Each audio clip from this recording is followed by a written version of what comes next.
But Morgan, getting married in the temple's a good thing.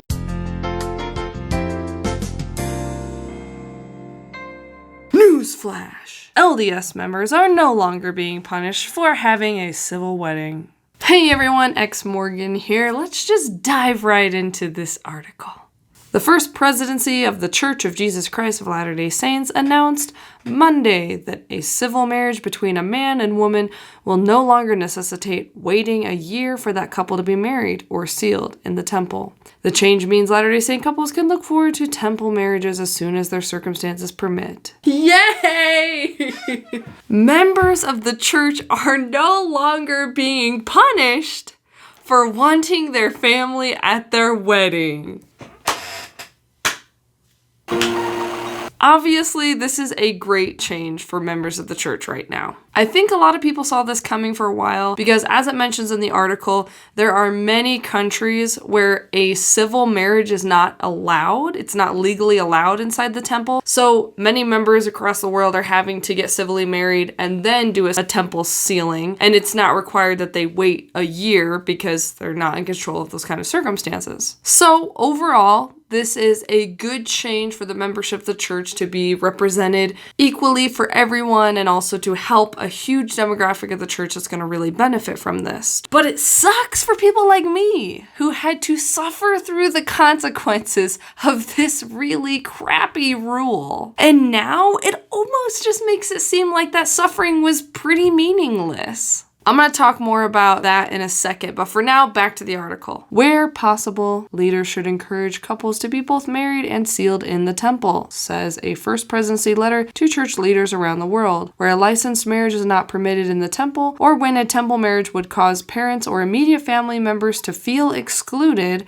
a civil ceremony followed by a temple sealing is authorized. For a church that prides itself on the focus on the family, this policy sure fucked up a lot of families. Again, this is a great change, but it still really sucks that it was a rule in the first place, and I don't want to just let that slide. The First Presidency also stated, this change in policy should not be interpreted as lessening the emphasis on the temple sealing. The sealing of a husband and wife in the temple is of eternal significance and a crowning experience on the covenant path. Well, we would not want to do anything that would lessen the emphasis on the temple sealing. Again, I am grateful for this change happening. I have a lot of friends and family members that are Mormon. I know it's going to make a difference. But I think when it comes to families that are very Mormon, and when you're talking about weddings like Mormon on both sides, I think not a whole lot is going to change. Because even if someone decides that they do want to do something civilly, their very Mormon families are going to have something to say about that. Let's be real. It's just a less holy option. I think among very Molly Mormon families, having a civil wedding will always still be frowned upon. A friend of mine who grew up Mormon told me about her wedding story. Now, she was married several years ago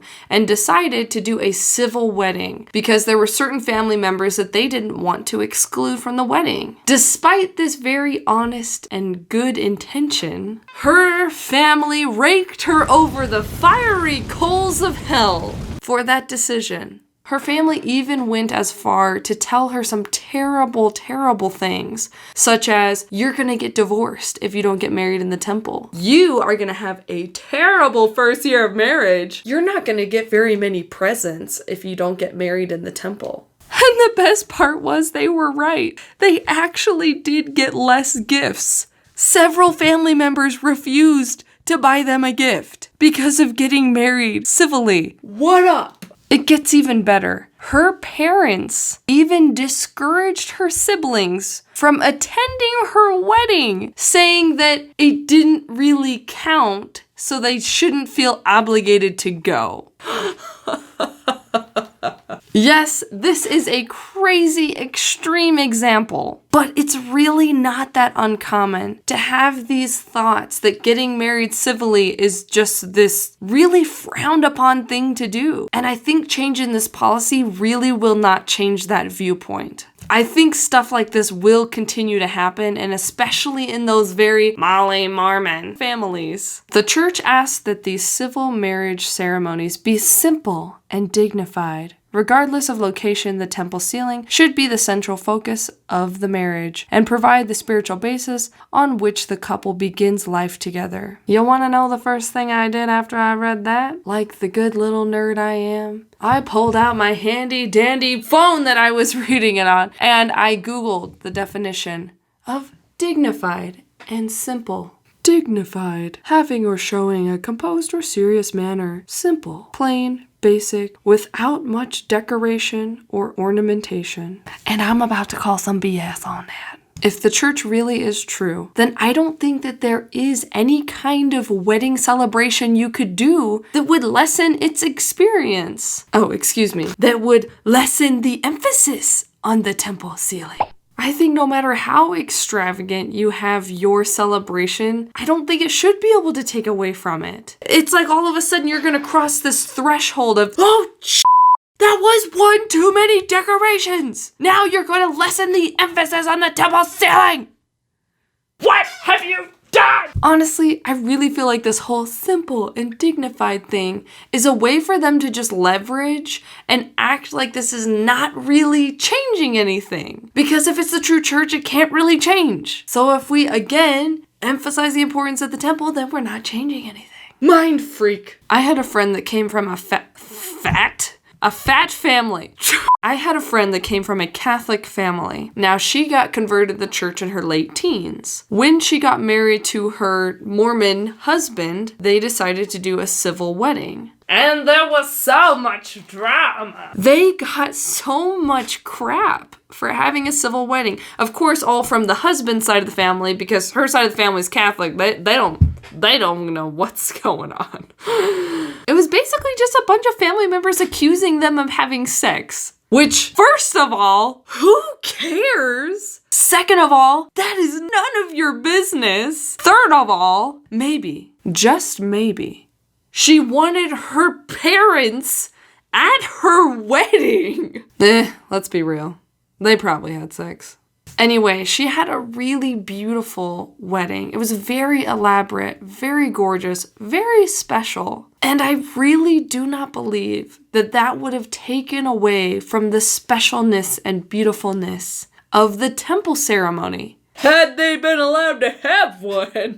The last thing the article talks about is how members who are converts and just baptized will have to wait the 1 year still in order to do their temple ceremony. And honestly, I think that is a really good move on the church's part, because the temple ceremony is freaking weird. Whether the church is true or not, it's kind of freaking weird. And if y'all want people to stay in your church, make sure to hold that temple card in your hand as long as you can. It just feels very apparent to me that the only reason for this rule was to encourage people to get married inside the temple, which many of you Mormons out there will say to that, "But Morgan, getting married in the temple's a good thing, so we should encourage people to do it." To which I would respond, "Who the f*** do you think you are?" Even if the church is true, I don't think we should be coercing and manipulating people into doing what's right. Because, you know, who else wanted to coerce people into doing what was right? That's right, Satan. Now here I have for you just a beautiful example of temple marriage guilt-tripping, fear-inducing, and super judgmental rebuking. This message was brought to you by Spencer W. Kimball. I remember an article in a local newspaper telling of a young couple married in Salt Lake by a man who only had civil authority, no power beyond the grave. They had a brilliant wedding breakfast. They got into the car to travel to another city for an evening wedding reception, where hundreds of friends and relatives would come to wish them well. They did not reach their destination. There was no reception. A car accident took their lives. Their mortality was ended, and eternal life had not been provided for. About 3 hours of marriage, and the end of it came like a flash of lightning. And the sad thing was that their 3-hour marriage was performed within a mile of the holy temple, where a man with a sealing power would have gladly saved them from the bitter cup. They're in eternity now. I don't know what they're thinking or what they're doing, but they're not prepared for eternity. They had grown to 20 years or more of life, and they didn't go to the temple. Even though they were members of the church, they ignored it, they left it. If they ever gave a serious thought, do you suppose they were saying, oh, we can have the sealing ordinance performed later? Do you suppose the bereaved family was thinking, well, it's too bad, but then we can go to the temple in a year and have the work done for them? Yes, the family can go to the temple a year later. Yes, they can do the ordinance work for them, and the records will show it. But the question is, will the young deceased couple accept the ordinances when they were of such little consequence to them while they had lived? And more important than all else, do you think that God is going to be mocked? I'm sure the family of this poor couple were so grateful that their loved one's death was being put to good use. Well, that's a terrible joke to say, but I'm really just trying to point out how awful that talk was. I can't even begin to point out how many terrible assumptions were made throughout that talk, but especially assuming that they didn't care about temple ordinances. You have no idea. You didn't even know this couple. You just read about them in the paper. For all we know, they had a lot of family members that they wanted to celebrate with. And had they been allowed to, they could have done the temple sealing as well on that day. This policy was just always something that bothered me, even when I was really Mormon. Like, it just didn't make sense to me at all. Like, why would someone be punished because they want their family at their wedding? A friend of mine and her husband were allowed to be temple workers, and they worked in the temple every week, and yet they weren't allowed to be sealed because they had chose to be civilly married so that her non-Mormon family could attend. It's just ridiculous. And obviously it's like, well, who cares because it's changed? Well, I care. Because it wasn't changed before when I had to deal with it. I got married in 2013 and not a single member of my immediate family could be there. And it sucked. It was seriously so heartbreaking. Neither of my parents could be there at my wedding, and none of my siblings had been endowed yet. It was just really, really sucky to have that special moment and none of my family be there to share it with me. And it was because of this previous policy that I hadn't even thought to do a civil wedding, because I just didn't really view it as an option, because I felt like I had to prioritize the temple ceremony and I didn't want to put it off for a year. Looking back, I just really regret that my family wasn't able to be there. I really wish that I had been allowed to do both the civil and temple ceremony in the same day. And again, I am just really glad that they did change this, because at least future generations of Mormons won't have to deal with this struggle that I did. But it really does just suck for those of us like me who had to go through this for seemingly no good reason at all. After all, if they change the policy, then it's not doctrine. Mind freak. Which means my suffering was just meaningless. My heart really goes out right now to all the people who had to deal with a similar situation that I did. Even situations like of my friends who chose to have a civil wedding instead and ended up being spiritually crucified for it. Side note, I think there is one group of people in the church who actually will not benefit from this change. And it's those couples, you know those couples, who are not temple worthy.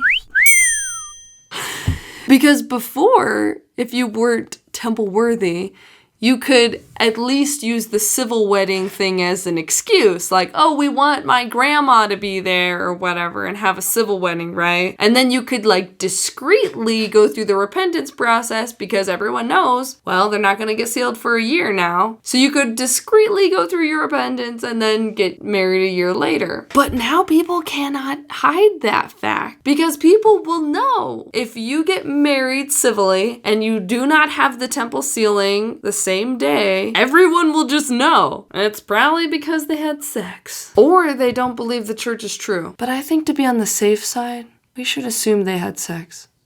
What have you done? All joking aside, I really mean no disrespect to anyone who loves this church. I really think this church does a lot of good for people, but there's some stuff I just really don't agree with. And that's okay, right? We can disagree and be friends, right? Thank you guys so much for watching. It would mean so much to me if you'd give me a thumbs up and subscribe to my channel. And I will see you in the next video.